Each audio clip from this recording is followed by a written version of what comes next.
Okay, so we're gonna head out. How did you know we were back here? I just went up to the other office. You would up any time. It was on We only Thursday. Same. Oh, okay. I heard this. So the rest I was of the hoping time. some of my students, you're supposed to send them an email and tell them, So you good there? Yeah, I went there, but then I I thought, told them I can just it's sit. not there, maybe it's You know, you don't have to class. He said he would send an email. I don't know if you punishing us for not having enough. Do you want to Well, do yes. okay, so I think we just go with here yet. do you want to tell them you're I mean, I saying? walked by here, I didn't see him back here. Well, he's in Leiden, he's sick today, so maybe they can give it to him. Now he's shy, he waved. Thank you. Yeah. And this one is for that woman, what's her name? Don't touch. Do you want to hold on to Yeah, this we'll one? hold on to it. Come on, Kate, let's go.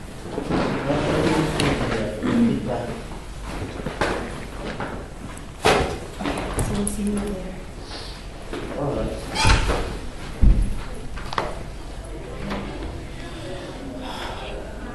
Yeah, it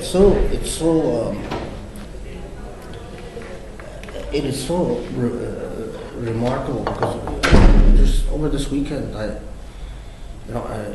hardly had a weekend because we're all speaking to journalists and someone who's writing a book on comparing the Quran to the Bible, etc., etc.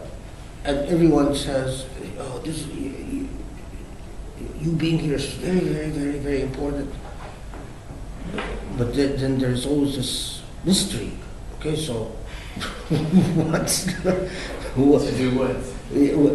just to because of the political climate in the Netherlands and the issue of tolerance and the Muslim identity, etc., etc. So this whole political controversy about the place of Muslims in Europe, etc., etc. So the whole idea is that my presence here is supposed to inform that discourse, but the lack of attendance is quite puzzling. Yeah, but it's very. I met this Iranian woman at a party this weekend, and we were talking about how here in Holland, like when I do work and I want to get funded, I play along with this whole discussion of Muslims of the West and all this kind of stuff. But the reality is that it's an extremely tired discussion, especially. I mean, my Dutch is not that good, but I can watch some television programs, and there's a big emphasis on talk shows in this country. And it causes these discussion forums, and people just beat these ideas into the ground, and they don't have much new to talk about. Which is why it would be interesting to actually read some. But this is actually what's quite fascinating and frustrating because, I was talking to this journalist, and she was telling me that it's like an insistence on a culture of ignorance.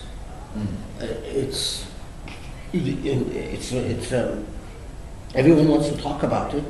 Everyone thinks it's a very hot issue, but at the same time, she was complaining that when she actually read the Quran and she was very surprised by what she found there, and so she started putting Quranic verses parallel to Bible verses on the same topics, and she is telling me that she suddenly got accused of being an apologist for Islam, and although she said that affirmatively when even she says, well, just let's bother actually reading the Quran rather than watching fitna or something, documentary on it. It gets her into political trouble. So I mean, it has to stay superficial in order to be acceptable. Yeah, and it's study Quran, and it's sort of it is secular Puritanism. I mean, it is and I'm not even sure if it's secular, but it is definitely, there are the Muslim Puritans and then the anti-Muslim Puritans. Their mentality of superficiality is the same, and mechanical worldview is the same. And maybe that's why they hate each other so much, because they're so similar to each other. I mean, what's very interesting in history is that people, when the other becomes quite similar, the other becomes quite threatening. Because you recognize that in the many failures you attribute to the other are actually within you. And so, which is actually quite central to what we're going to talk about today, so the whole notion of Islam.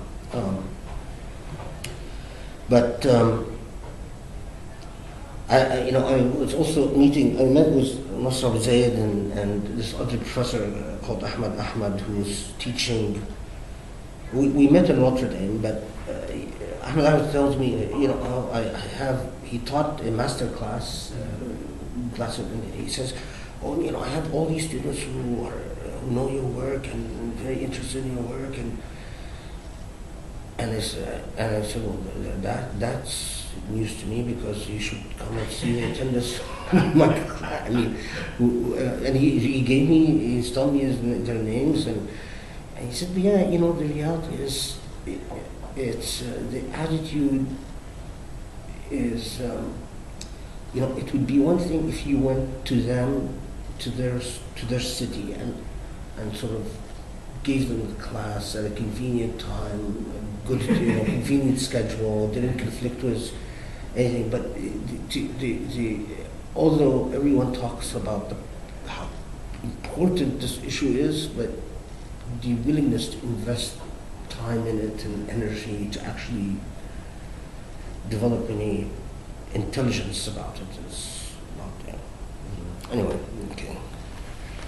But they all say the word is its own worth. So regardless of who, it's not issue of numbers. It is, you never know where the word goes, and the importance is that you utter it, and it's, even if it's in a empty field. And this, by the way, it's again quite critical to the idea of shahada and bearing witness, and which we'll talk about. Okay, so interesting footnote before I start talking about submission is I was just saying on Dutch TV, one of the channels is called Family 7. I don't know which channel, but that's what the channel is called, Family 7. And as twice so far, I flip it through and I find an Egyptian movie speaking Arabic, right? Translated with Dutch subtitles.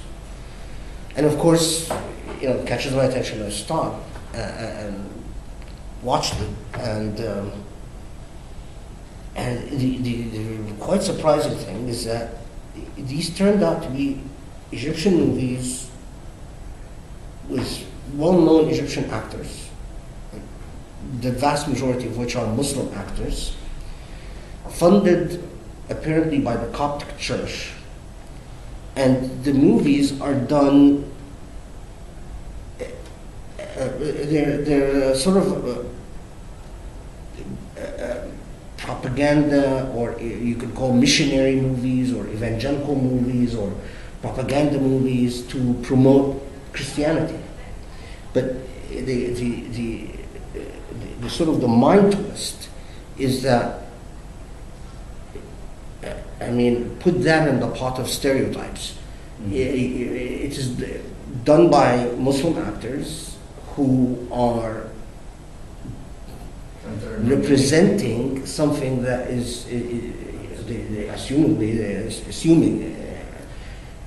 they don't believe in, and yet do a very good job at it, and it is either shown privately to the Coptic population in Egypt or for export as an exported product to the West. And so, this the last one I saw was a movie about Paul and this biblical story about the slave girl Julia, and I don't know how familiar, how current you guys are in your biblical knowledge, but there's a story in the Bible about Julia who, she's a convert to Christianity, and she tries to find freedom, and the whole narrative is that she finds freedom in Christ at the end, and so on. And of course the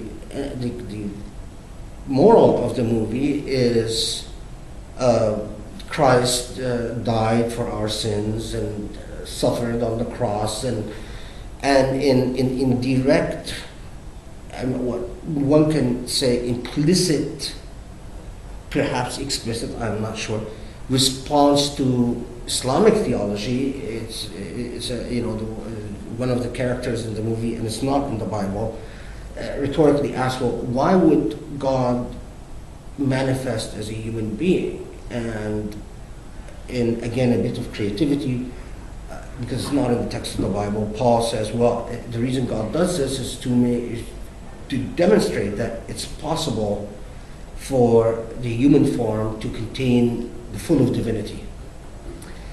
And then the end of the point of this movie is to preach that Christ is love, and that if you accept Christ's love, your sins are absolved, etc., etc. But the most remarkable thing, I mean, I would love to take this movie, and I wish I had the facilities like to tape it. I would love to take it and put it in the face of people like Emerson and Spencer and Pipes and Wilder and all these folks. With their stereotypical image of what the Muslim is. How can they explain these same actors who in other contexts have done shows that perform characters in Muslim history, who are publicly known as Muslim, and some of them actually quite religious, are all performing in this movie that it's clearly for a Christian audience, clearly promoting Christian theology and belief and values and so on. And it is a bit of, when I think of myself as an expatriate,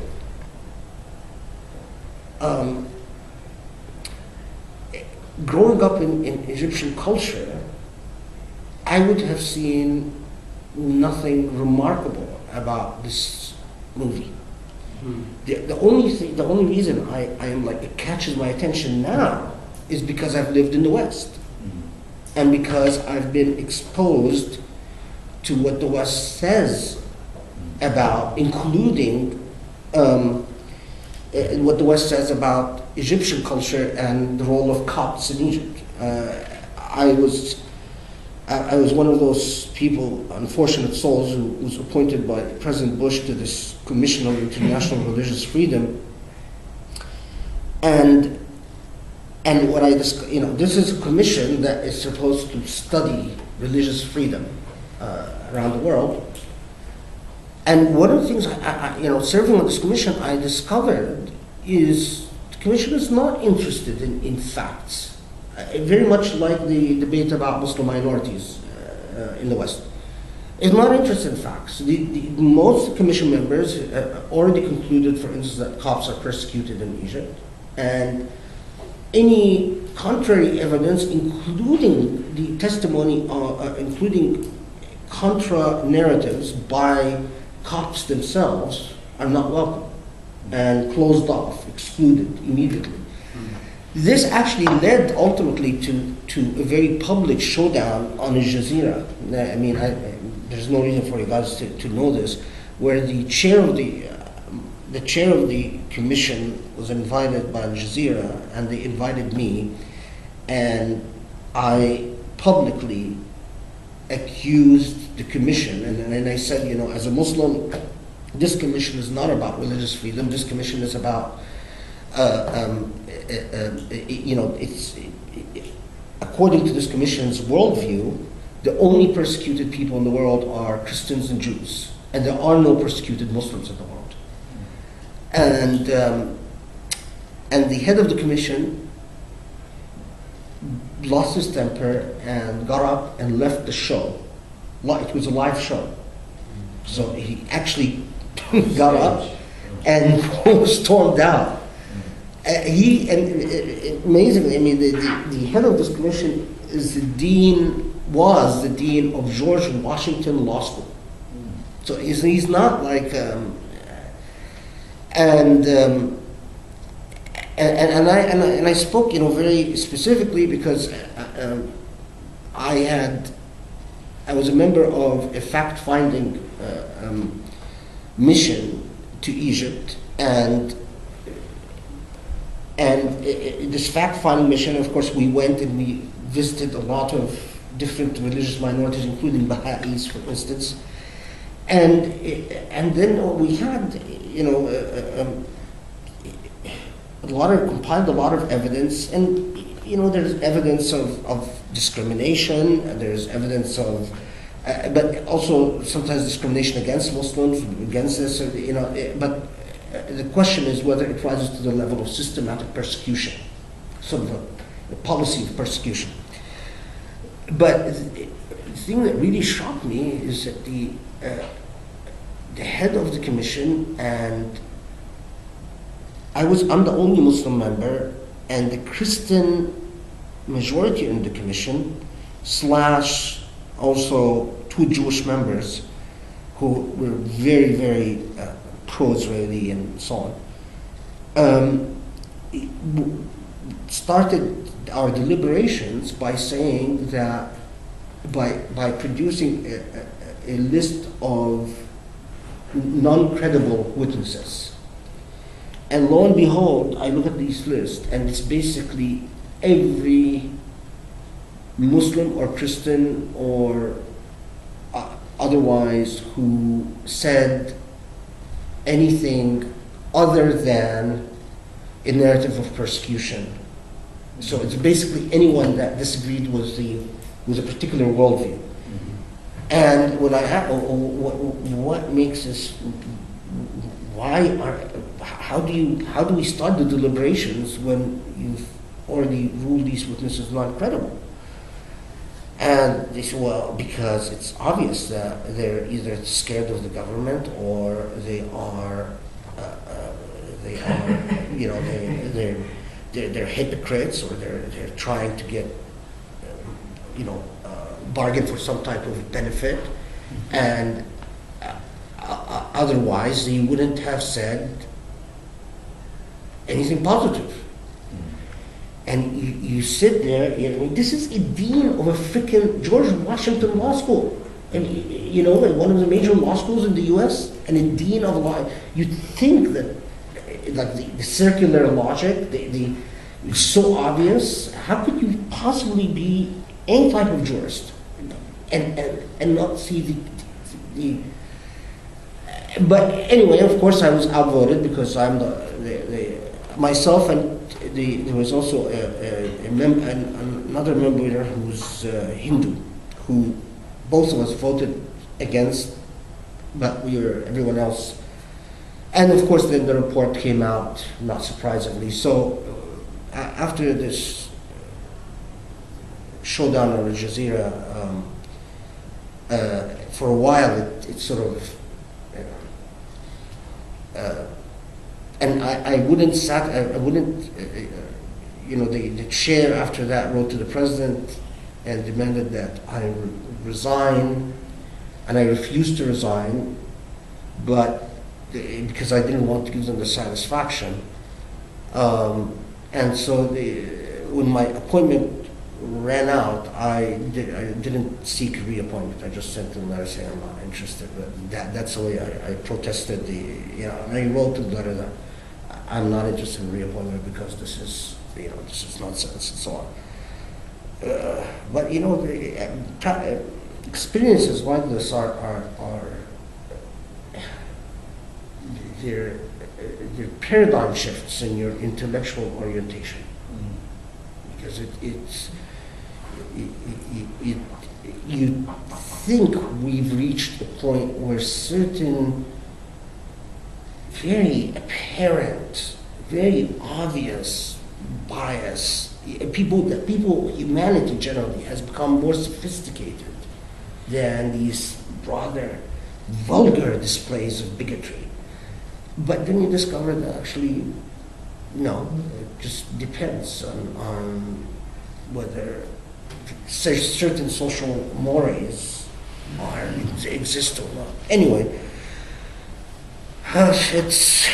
this is just as we get ready to discuss the text on tolerance, and do read. I assume that you've read the main essay, and do read the responses and then my response, because also one of the things that is debated there is the issue of jihad and holy war, and especially if you read the response of Jadullah, who says, well, in Islam it's basically there's an obligation to wage jihad until the whole world becomes Muslim, and then you'll see my response, and it will be, I think that the culmination of this seminar to interrogate the notion of tolerance and its history and its theology and all of that. So please do read the book. And I mean, and just be very frank about this. Who has read, or has anyone read Speaking God's Name? This is one of them. I read some pieces of it. I read so many things because I don't remember which is which. But this book, I mean, if those of you who are really interested in I've dedicated my whole life to this ultimate question of speaking in God's name. And especially in the Islamic legal tradition. And the first half of this book, the most remarkable thing is that the main complaint, the book has not received any negative scholarly reviews. So all the scholarly reviews have been very positive, but the main thing is that it is the objection of philosophical density, that it is theoretically challenging to read the first half of the book. The second half is distinctly easier and sexier and more popular and so on.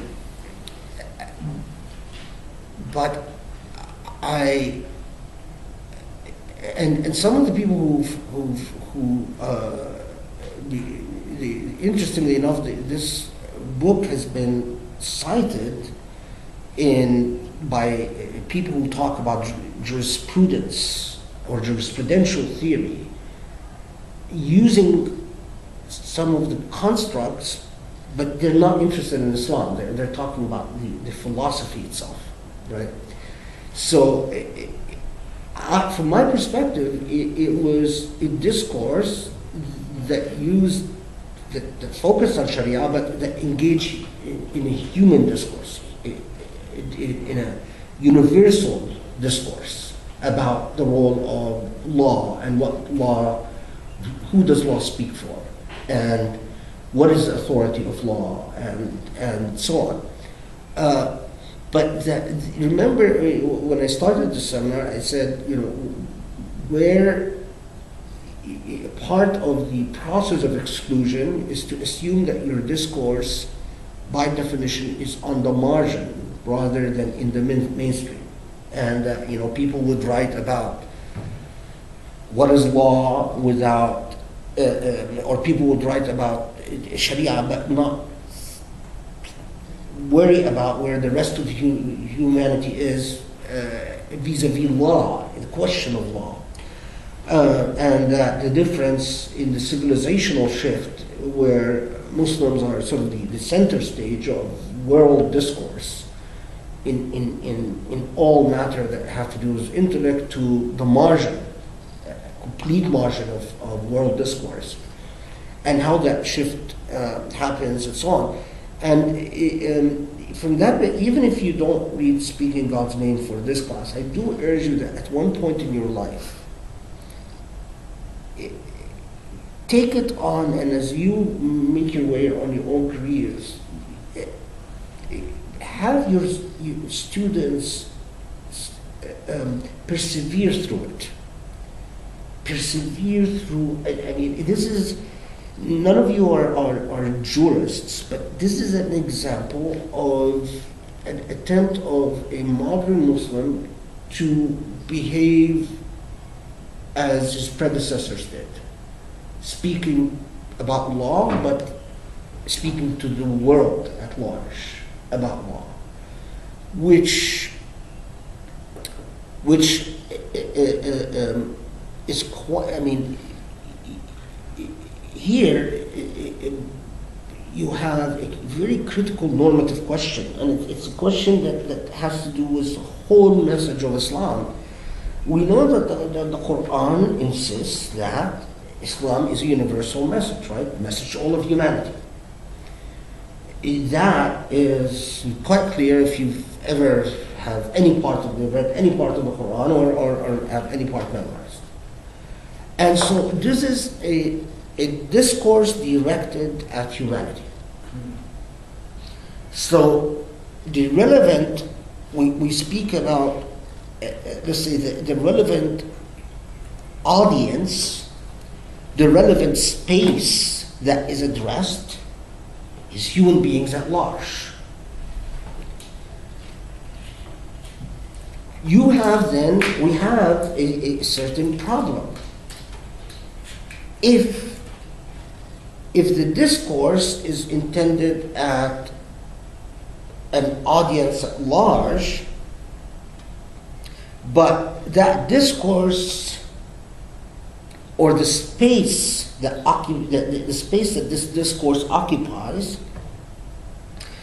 is made inaccessible, others cannot engage it, or you do not make effort to mediate it so others can engage it, or the others refuse to engage it, you have a serious problem with the universality of your discourse.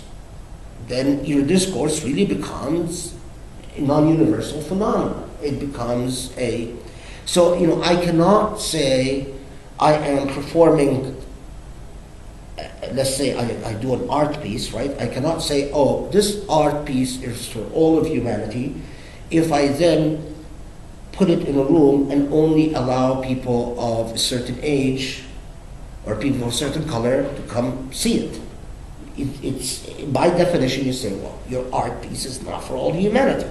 You've excluded accessibility. You've restricted access. Now, here is, when you say ultimately, okay, so what are the critical components of what Islam is? The whole notion of the idea of Islam. And well, there is a clear universality that transcends even the contextuality, the contingency of the Prophet and his companions, that the Quranic narrative says from Adam onwards, right? This whole experience, this whole human dynamic is part